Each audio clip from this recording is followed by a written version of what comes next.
Ready হয়ে কোথায় যাচ্ছ তুমি এখন? দেখতে পাচ্ছি না আমি তোমাকে। চোখে কি হয়েছে?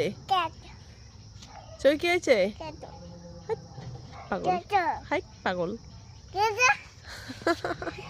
দুষ্টুমি করছে। তুমি যে সবাই কি বলেছে জানো? তুমি খুব দুষ্টু জানো? সবাই বলেছে তুমি খুব দুষ্টু, সবাই বলেছে। আমি চলে যাচ্ছি, টাটা, তাহলে ঘুরতে। হ্যাঁ না, বাড়িতে। তুমি ঘুরতে যাচ্ছ চিজ কিনতে? ফক্স আছে ওদিকে কিন্তু।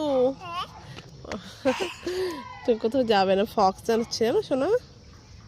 চলো টাটা, বিকাল হয়ে গেছে, এখন রোজকার মতন মামাকে ঘুরতে নিয়ে যাচ্ছি রেডি হয়ে। হ্যাঁ চলো, আমার ট্রেন দেখতে যাবো, চলো চলো ট্রেন দেখতে যাবো তো, চলো। হ্যাঁ হ্যাঁ, ডগি আছে ওখানে, চলো আসো আসো, আমি চলে গেলাম, টাটা। আচ্ছা চলো তাহলে। ঘুরতে যাবে বলে কি আনন্দ! প্রত্যেক দিন আমার রোজ মানে রুটিন হয়ে দাঁড়িয়েছে, বিকেল হলে ওকে নিয়ে ঘুরতে যেতে হবে আর চিজ কিনে দিতে হবে। কিন্তু চিজ বলতে চিপস আর কি, চিপস কিনে দেওয়া তো রোজ ভালো না, তা ওকে চিপস কিনে দিতেই হবে। আমি বলছি ক্যাডবেরি আছে, বলছে ক্যাট আছে। আমি বলছি হ্যাঁ ক্যাট বাড়িতে আছে, তোমাকে বাড়িতে এসে ক্যাট খাবার, চিপস খেতে নেই মা। তবে বললেও বোঝে, অনেকক্ষণ পর বোঝে, তাই তো মা? হ্যাঁ টাটা, টাটা। না টাটা করবো না, দুষ্টুমি করছে কেমন।